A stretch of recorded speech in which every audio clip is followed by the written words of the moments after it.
Hi, Michael Leanardi. I'm here at the Fight Capital Gym in Las Vegas. Boxing manager, advisor. You might have seen me work with some world champions such as Badu Jack, Jose Pedraza. Also managed some high-ranked up-and-coming fighters I took from pro debuts to world-rated, things of that nature. I had an idea a few months back that I wanted to do a question and answer. And I know when I was first interested in getting into the boxing business, I noticed there was almost no resources for it. And when I would talk to fighters interested in turning professional, they didn't know anything about how the business works. And I decided maybe a good way to kind of pay it back a little bit is do a question and answer. So I put on my Facebook, Twitter, Instagram, hey, if you guys have questions, hit me up. Got a ton of responses, got responses from fans, got responses from professional fighters, got responses from media, even got a response from a friend of mine who works for one of the 4 major sanctioning bodies. And the response was overwhelming. So I wanted to start here, episode 1, at the Fight Capital Gym, my good friend Skipper Kelp's gym here in Vegas. Nice enough to have me out. So I want to start kind of with the most basic questions and then build from there. And then hopefully if people find it interesting and like what they're hearing, like what they're seeing, you can send me more questions in the comments or in any of my social media. Shoot me questions, be happy to answer them going down the line. What I don't want to do is get into anybody's specifics. I just want to answer questions kind of generally. Oh, how much did so-and-so make? Or why did this guy vacate? When that's not my business. There's always more information, unless I'm actively involved. And if I'm actively involved, then I don't want to give anyone's personal information out. So, but definitely general questions, shoot them my way. Instagram, Twitter, at Mike Leanardi, hit me up.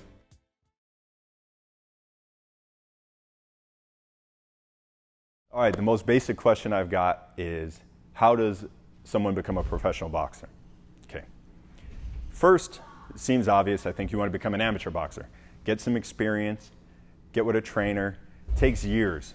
For the guys you see become world champions, they spend years and years, have dozens, if not hundreds of amateur fights. Get with a good trainer, get amateur experience. When you and your team, you and your trainer, your family, whatever the case may be, decides it's time to turn pro, you need to contact your local boxing commission.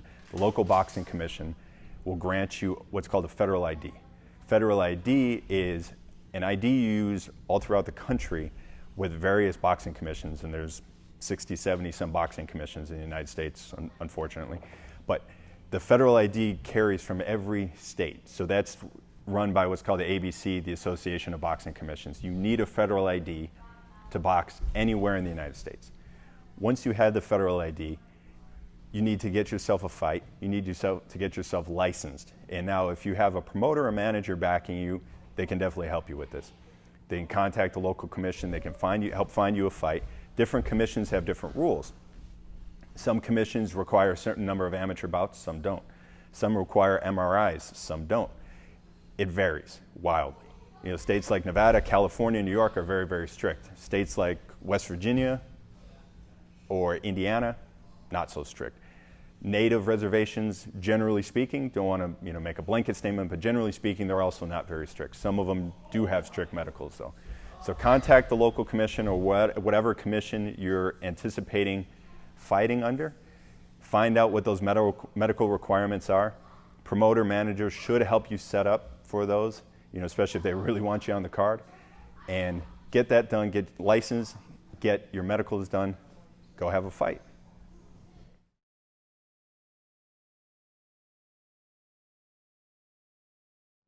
I was asked, what are starting purses for guys turning professional?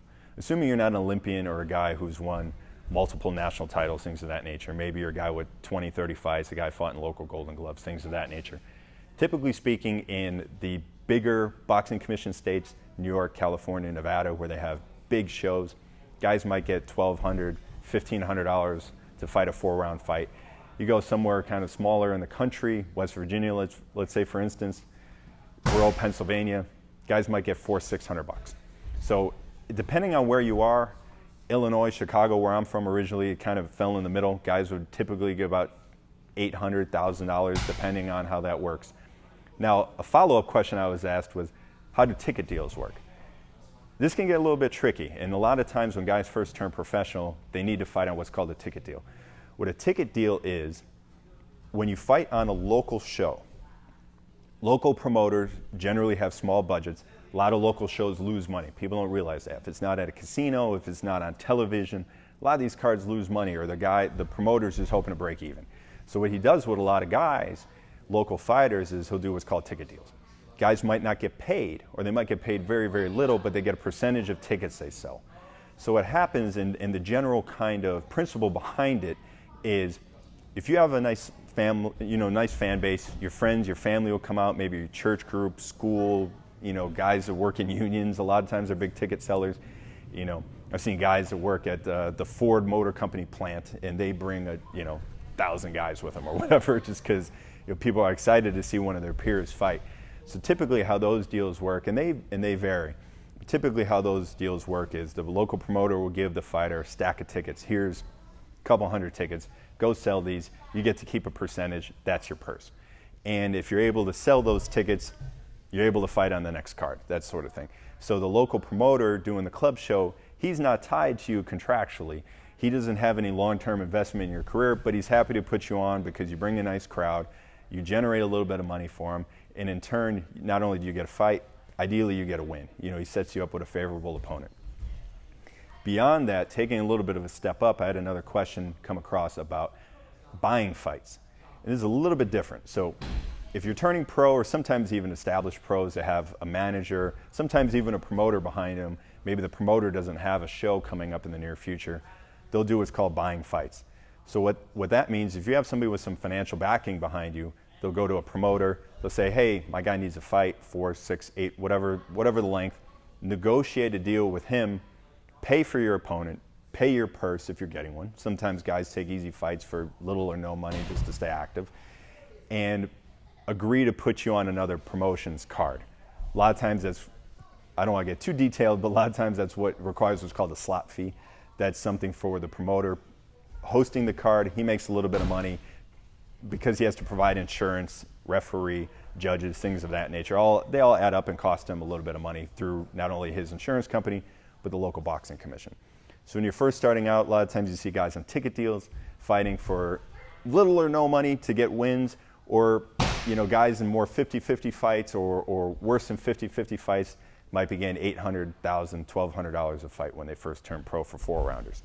You get into the 6s, it's similar on a round-by-round basis, and once you get in 8s and 10s, then it starts to ramp up the money that's involved with it.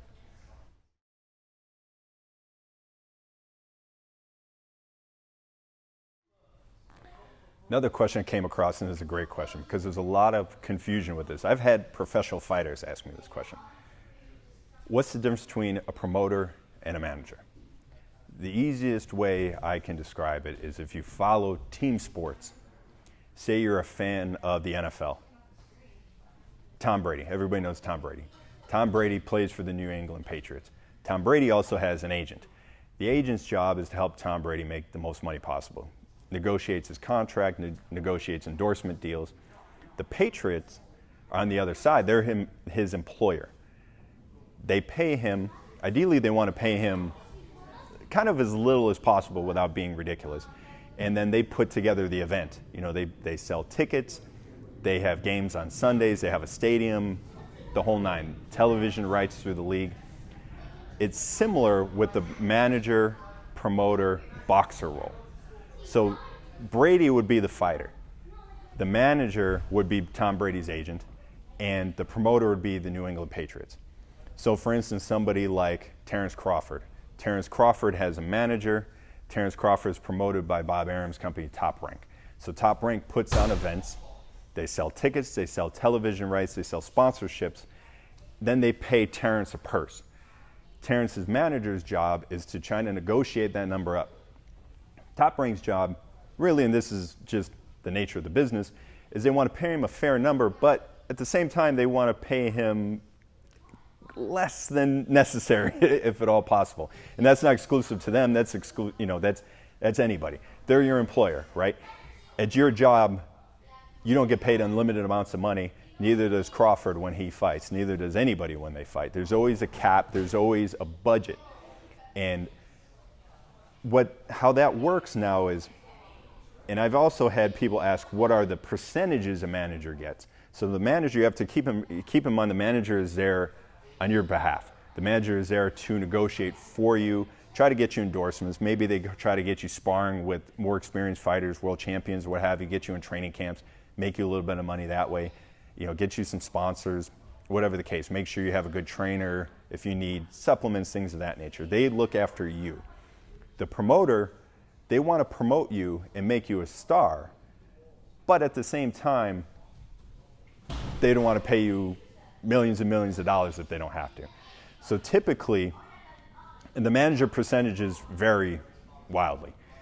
The higher the fighter up gets, generally the lower those numbers are. You get somebody that's been around for a long time, maybe their management contract expires, they renegotiate with the manager, get a lower number, but everybody's already made a lot of money and they're still making lots of money. When guys first turn pro, these numbers vary. You can see anywhere from 20 to 33%. In the United States, 33 1/3 is the most allowed according to the Ali Act. That doesn't mean guys haven't paid more than that through multiple people. They have a manager, they have an advisor. I've seen guys pay 50% just on, on that aspect of it. But generally speaking, if you have one manager or a manager team, really shouldn't be higher than 33 1/3. Even 33 1/3 is high. But sometimes guys are, if they're really high-level amateurs, they're getting great stipends. Maybe they got a little bit of a signing bonus. So that all plays into, that all comes into the equation. Without the money, if there's not upfront money or monthly money, that number might come down a little bit. If a guy has more experience, that number might come down a little bit. Now, I've also been asked the question, what's a trainer's percentage? Things like what's assistant trainer's percentage, what's a cutman's percentage? So these things vary. But there are kind of unwritten rules of what they get paid. So at the opposite ends of the spectrum, at the very highest level, if you're a Mayweather or Pacquiao, you're making 8, 9 figures, you're not paying a flat percentage. It's just not happening.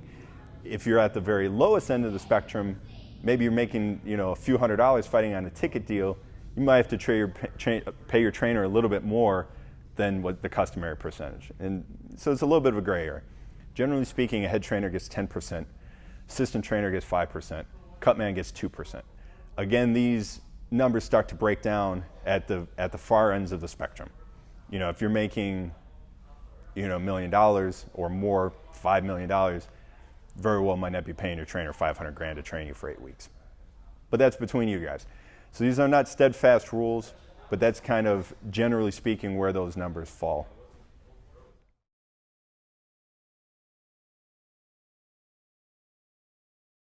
I've had a handful of fans and even some media folks ask me, how did you get started in the boxing business? There's no clear-cut answer. It's a very convoluted business. It's a very windy road to get in, the path that leads to actually getting in the business and starting to make a little bit of money. It's not like being a doctor or lawyer. There's no school for it. You have to kind of bootstrap it, so to speak. If you're lucky enough to know somebody already involved in it, great source, as long as you can trust them and you're close with them. Me personally, this is one of the reasons I moved to Las Vegas. From Chicago, Chicago's not exactly a hotbed for boxing. A lot of good fighters, especially amateurs coming up.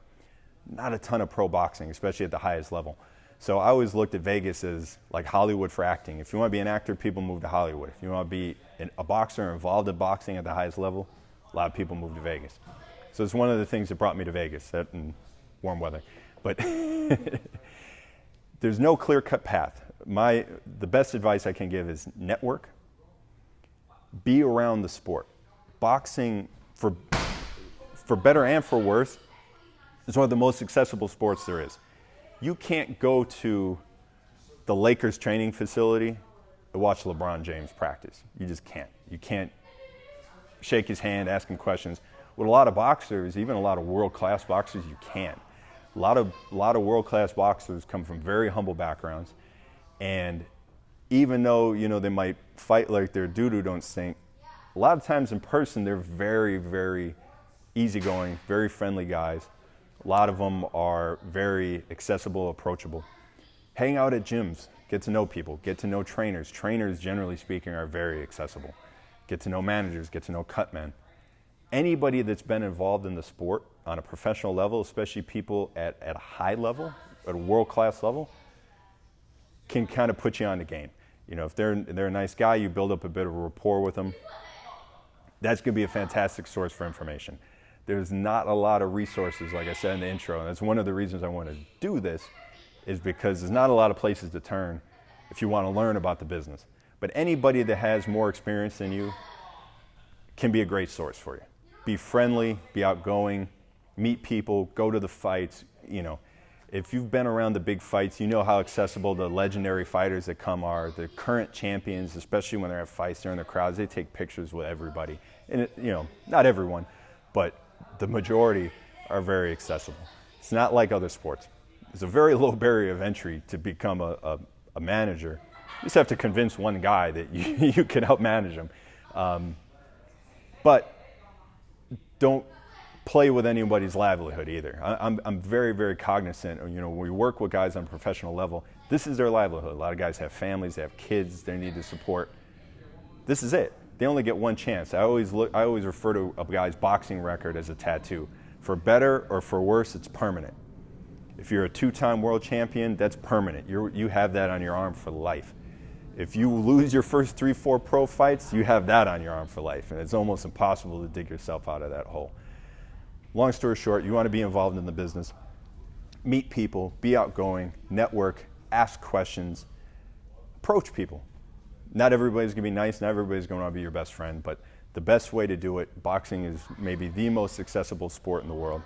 Ask questions, be outgoing, network. Nothing more important than networking in boxing.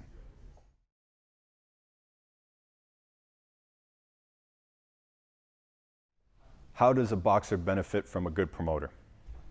This is not an easy question. Boxing is not an easy business. It's not easy to be a good promoter. Off the top of my head, the things you can gain the most from being with a major promoter are big events. They already have established stars. They can market you underneath those established stars. They can put you under those events. They can have you fighting at MGM Grand Arena. They can have you fighting at Staples Center, at Madison Square Garden. Even if you're the first fight at 2 in the afternoon, which I've been involved with guys, are the first fight at 2 in the afternoon at MGM Grand, where there's 12 people in the crowd, it's like friends and family only, it still gives that fighter a certain level of experience. There's something different. There's a saying in baseball, when you go from AAA or the minor leagues to the major leagues, the game changes when they put a second deck on. Same is true in boxing. You could have 20 fights in small local venues, club show fights. You fight at MGM Grand, even if the place is completely empty, it's a little bit different.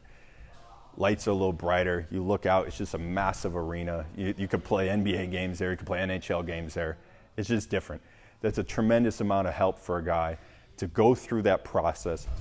And if you're with a major promoter from the beginning, maybe you have your pro debut on a card like that, a 4-rounder, 6-rounder, 8-rounder, and gradually you start fighting later and later in the card, and you kind of get that maturation process slowly. Instead of just start with a small promoter, maybe they get a co-promote deal with a major promoter, all of a sudden you're going from fighting at the local native casino to Vegas at a major casino. It's a big difference. Maybe you're used to fighting in front of 1,000 people, now there's 15,000 people or 20,000 people. I don't care who you are, that affects you in some way. Especially for the guys that don't have international amateur experience, who haven't traveled all over the world, Olympics, World Championships, things like that.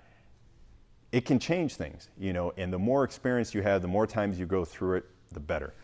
I've had guys fight underneath Andre Ward, when he fought Kovalev at T-Mobile. Great experience for them. They were mid-card, it wasn't a packed house, but it was a decent crowd, Had guys fight at Oracle Arena under Andre Ward. It's great experience. Fighting in an NBA arena underneath a superstar motivates the fighter. Gives the fighter confidence. Say, hey, he started on someone's card just like this. That means I can follow those footsteps and graduate. You see that clear path. You see that ladder you can climb. Go 4, 6, 8, 10 rounds into the world title fights. Obviously, the money is a big factor of being with major promoters. Major promoters promote major events. If a guy's going to be a world champion, if a guy's going to make 7 figures, generally those guys are with major promoters. Every once in a while, the star will kind of bring the promoter up with them, but usually it's the other way around. Usually the big-time promoters build the stars. They build them underneath other stars.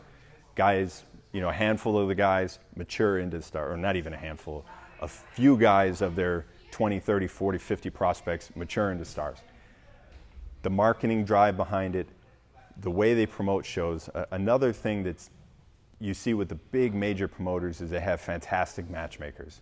The best matchmakers in the world work for the biggest promoters in the world because they can afford to pay them. They have the most at stake. They have the best ability to build fighters. They can put you in with guys that can test you but aren't necessarily too dangerous, guys you should overcome. If you're steady fighting guys, opponents, journeyman, without really escalating the level of competition, you don't get better. That's how guys get better. I always look at fighting, the competition you're fighting is to the bench press. I use that analogy. Say if one day you want to bench 250 pounds, you start at 100, right? You don't start at 250, you're going to drop it on your neck.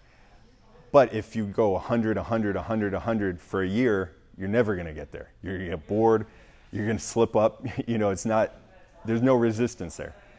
Guys who fight too many easy opponents, it's easy for them to catch stumbling blocks and lose to somebody they're not supposed to, because a lot of fighters need that mental edge. They need that real sense of danger. So last and certainly not least, the big advantage of the major promoters is the money. Not only on the high end, not only getting to big time network television or pay-per-view or things of that nature, they also have deep pockets for guys starting out. If you're a big-time amateur, maybe they give you a signing bonus. Maybe they give you a living stipend. So your first year or two under contract, you're making a living stipend, help pay your rent, pay your gas, training expenses and stuff like that. So you don't have to work a job. You can concentrate on fighting. It's a huge advantage for guys. And guys coming out of like Team USA program and stuff like that get stipends from Team USA, so they're accustomed to that. Beyond that, not just money going in your pocket, potentially a little bit better purses even first starting out, or a signing bonus, they have the money to build you the right way. And that ties into what I said about the matchmakers. They can spend to get the right opponents.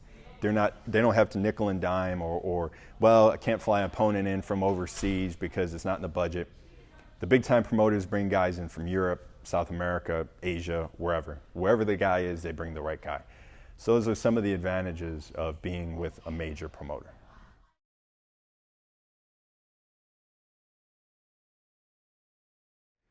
I was recently asked, how has promoting changed in the last 10 years? And it has changed. I don't think it's changed in the way most people would think. I think people, to an extent, overestimate the value of social media for boxers. There's value there. It's necessary, but I see it as supplemental, not the foundation of your career. There's a very small number of guys who I feel like their careers have really accelerated because of social media, but generally speaking, that's not the case. It's definitely good to get your name out there, get fans, hopefully bring in some ticket sales, bring in some sponsors. How it's changed to me in the biggest way is dealing with television, because just in the last 2 years, TV is going more and more nonlinear. Meaning it's going to over the top, is going to streaming apps, and is getting away from the old school television model. My entire lifetime, up until recently, the best fighters in the world fought on HBO. And then when they really had a big fight for them, they fought on HBO pay-per-view. That's just the reality of it. HBO is now, for all intents and purposes, out of boxing. Fights are going to ESPN. They're going to ESPN Plus. Fights are on DAZN, which is only streaming.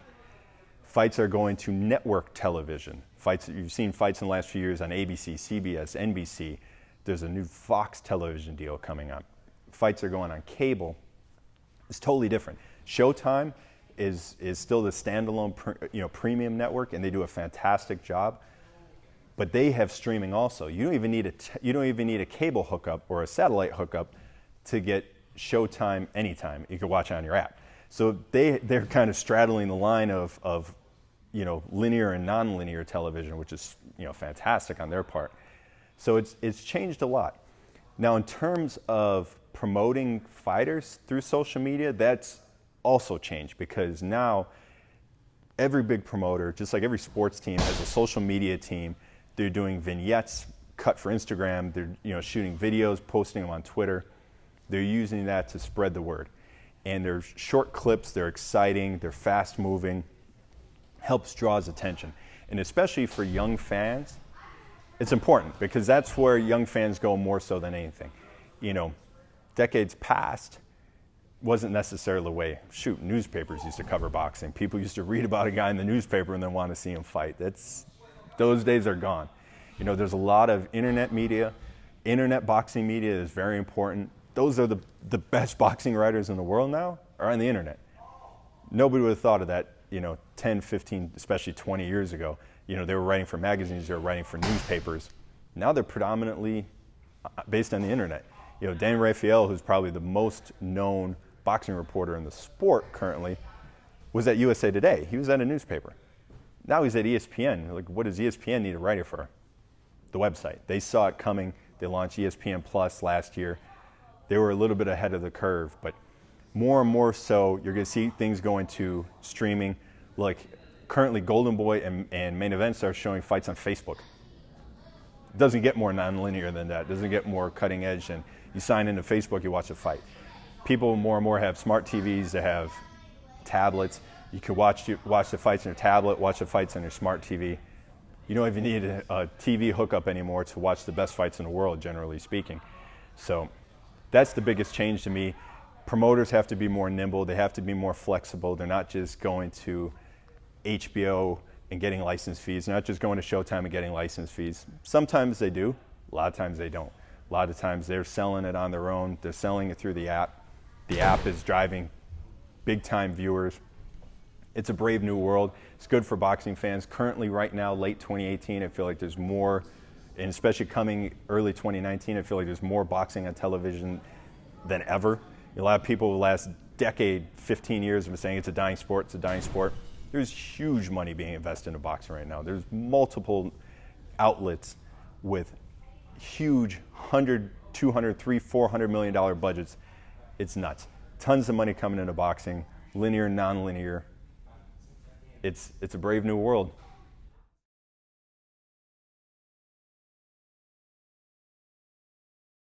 Why are there so few major boxing promoters? This is not an easy question by any stretch to answer. The great Bob Arum, very well might be the greatest promoter in the history of the sport, said, "The desert is strewn with bleached bones," meaning a lot of people came into the business thinking they could make it, ended up dying in the dirt. It's a very, very difficult business. I'm going to cover a few reasons. There's a myriad of reasons why it's a complex, difficult business. In my opinion, these are a few of the highlights. It takes a tremendous amount of infrastructure. Promoting boxing events is a huge undertaking. Think of, the major fights go to NBA arenas, NHL arenas, sometimes even bigger. When you look at world boxing, Anthony Joshua is fighting in football stadiums, 80,000 people. Setting up for one night. It's not like the Chicago Bulls where they practice setting up for, when I say they, being the team, they set up 41 times a year, plus preseason, plus playoff games. They have a lot of practice. With boxing, I call it a traveling circus in more ways than one. It moves in, it sets up for one night, you have to have everything just right. You tear it down, you move it to the next place. So you don't have a lot of experience, the promoters don't have a lot of experience necessarily setting up at a particular venue. A lot of times they're at a venue for the first time, or second time, or third time, and they could be years apart. It takes a lot of infrastructure. There's a lot that goes into it. You need attorneys, you need top-notch attorneys, boxing contracts, and the business of boxing, television deals, very complex business, very, very smart people involved in it. Easy to trip up, easy to make mistakes from a promotional standpoint, in contracts, in making deals with fighters, and making deals in co-promotes, and making deals with television network sponsors. There's a lot of places to mess up. It takes very, very deep pockets. Right? Most people don't realize this, but even at the biggest levels, a lot of times major promoters lose money. A lot of these shows that they do are loss leaders. And what I mean by that is they're putting on shows knowing they're going to lose money, getting their guys active, keeping their guys busy, hoping one out of every 10, 20, 30 guys becomes a world champion, a main event type fighter. And then those couple guys, your tent pole fighters, so to speak, they hold up the whole company and they make money for the entire year. You get your guys like Manny Pacquiao pay for everybody else under the promotion. They generate so much money. They put a lot of money in their pocket, put a lot of money in the company's pocket, and they're able to help build that infrastructure. Every once in a while, you'll see smaller promoters rise up with a great fighter. It's rare, and one of the reasons it's rare is even the best talent scouts, matchmakers, whoever, the best boxing people in the business, it's exceptionally difficult predicting who's going to be that star. So a lot of times, like I said, a company might have 10 fighters. You might lose money on 9 of them. You might lose money on all 10 of them. They might not. You'll invest, building them up. They never get to be a TV level fighter, a main event level fighter. Then you're in a tough spot. The marketing that goes into it, need a strong marketing team. Need the talent people, obviously, not just for finding talent, but for matching them correctly, the matchmakers. Tremendously complex business. It's not like, Major League Baseball, there's 30 teams. At any given time in boxing, there's only a handful of major promoters, and that's throughout the world, really. And those promoters are starting to move around globally more than ever before. Partially, like I said before, with non-linear broadcast, they're able to show fights at different times and things of that nature. They'll find the audience now. Before, ESPN might not have time for an 8 a.m. fight from Japan. Now they do because they have an app. DAZN shows fights all hours. I watched Inoue in the World Boxing Super Series. Came on like 4 a.m. Vegas time from Japan. That's awesome. I didn't wake up at 4 a.m., but I rolled out of bed as soon as I was out of bed, I hit play. Doesn't get any better than that. So it's a very complex, very convoluted business. Another reason why there's so few major boxing promoters. Stars drive the sport. As I said, most shows lose money. At the club level, off television, what's called dark shows in the business, they lose money 9 times out of 10, especially if they're not backed by a casino. Even a lot of television events lose money. So you need the stars. Without the stars, without able to develop a star, your company's going to have a lot of problems. And if you can develop one star, you need to have another one behind them, because boxing's a fickle business, both for the fighter and for the promotion, the manager, everybody involved in it. I always draw the comparison. I talk to young fighters and say, boxing is the hardest sport in the world.